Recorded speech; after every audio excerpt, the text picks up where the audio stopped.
Good morning, good evening, good afternoon, ladies and gentlemen, citizens of YouTube. This is Pastor Dow. I'd like to come in and speak to you just for a moment about a few things that you may not be aware of. But I'm here, hopefully, to try to help stimulate your thought pattern, your conscious, to help you to think outside the box and the conditioning process the way we have all been trained. My question to you is this. Why do we always seek judgment of a person who's always bringing forth the message of truth? I mean, why do we always judge them? Now, I will tell you why. I'll tell you why. Because we have such a deep condition within our own souls, the souls of us. It's called a sin condition. Whether you want to acknowledge that fact, truth, or not, that is the truth. And it's much more easier for us to pass the blame, to shift the buck, and to attack the messenger rather than simply dealing with my heart and my own self, because to change is just simply too painful. And I don't want to do that, because if I do admit what is being said is the truth, that means I have a very painstaking task set up in front of me. That means I'm going to have to turn from this way. I'm going to have to repent. I'm going to have to pray. Then I'm going to have to endure. And I'm going to have to prepare my heart. And then I'm going to have a plan for this change. And I don't think I want to do all that. And the reason why I don't want to do all that, because I don't want to change who I am as a person. So you have to search for a way that will confirm your present condition to make you feel good. That's the reason why we're reluctant to change. I'll give you an example. Some months ago, I had a sister and her husband who come to assembly here. And one of her main concerns is wearing a two-piece bikini on a bathing beach, or some of you call beaches, lakes, rivers, or wherever you may go. Now, mind you, I'm a pastor, so she's asking me this question. And so my answer to her is very simple.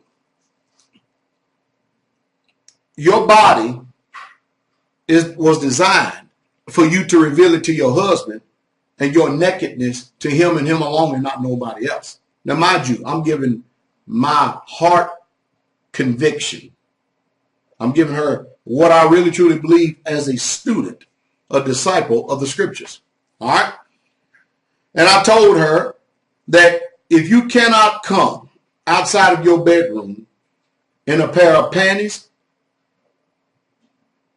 or a bra, and you can't put yourself on display in front of your guest at your home that's visiting your home, then you should not go to a beach where a bunch of strangers are and actually put your body on display there either in a two-piece bikini, because it's still the same concept, same thing. Well, she didn't like that. And so what was the next step? The same thing that many people do here on YouTube. When you don't like something, you go search for others to give you the answer that will suit your present condition. When you don't like something, you go search for others, or you search for ways to condemn the messenger, but you can't do nothing about the message, because the message is based on the spirit of truth, and the truth is what sets you free. And a lot of times, since we are a slave to certain conditions, we are slave to sin in our hearts, slave to sin in our minds and stuff, we would much rather stay in that condition. Because a slave that loves his chains has no reason to be free. And not even seeking freedom, really truly don't want to be free, because they have come accustomed to their chains. Well, so the nature is now what I do. Well, I actually find ways to attack the messenger. I attack the messenger and stuff because I don't like what he said to me. It's not that what he said was wrong. It's just that in my own heart and mind, which is deceitful and desperately wicked, I don't want to hear it. That is not what I want to hear. So therefore, I'm going to have to break fellowship, and we want to separate from these points right here, because I don't agree with that. It's not that the message can be attacked. So we look for ways to discredit the message. And sometimes we find that highly difficult to do. It's like, for instance, about the real true history of Thanksgiving. You said and watched this video. You know, this time of the year just happened to be the time of the year that a lot of Americans have been conditioned and trained to celebrate this religious, pagan, Christian holiday called Thanksgiving. And Pastor Dow gets on here and gives you historical facts. J. Snip Four, who probably was not even aware of the celebration of the Feast of Thanksgiving.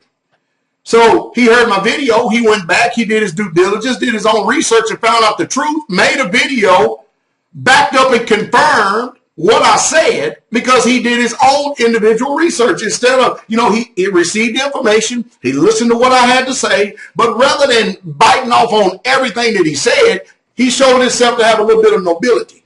His nobility is that he went and proved the things himself. He confirmed the things within himself. Then he made a video. And in that video, he ended up telling the truth.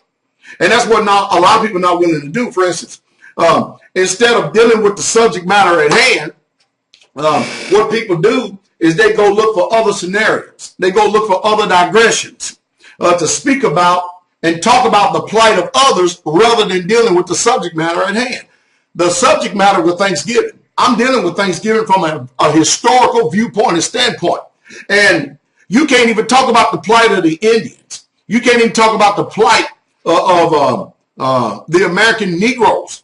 You can't talk about the American blacks, anything without everybody else going and talking about what they believe to be is true history and now start digressing off into everything else. But you know why? Because we really truly don't want to look at the condition of our heart. Because to do that, that means I have to deal with truth.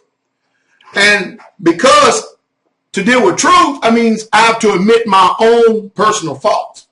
Then I would have to change my mind. So let's get off the subject. Let's deflect the energy. Let's deflect the sight from the subject matter at hand. And let's go off into many other digressions. And let's deal with something else to justify the reason why we can stay in the same old wicked condition that we're in now. This is the epidemic and the bizarre behavior that's going on in the assemblies that we're in now, much less our own mind and conscience. I tell you what, it is off the chain. If you'd like to hear more, hey, I'm on blogtalkradio.com/straightway every Friday from 6 p.m. to 9 p.m. Central Standard Time. Do a little bit of teaching, a little bit of preaching about economic times and stuff. Then I take your phone calls and I answer your phone questions. Hey, you like to be here tonight? Like to have you there.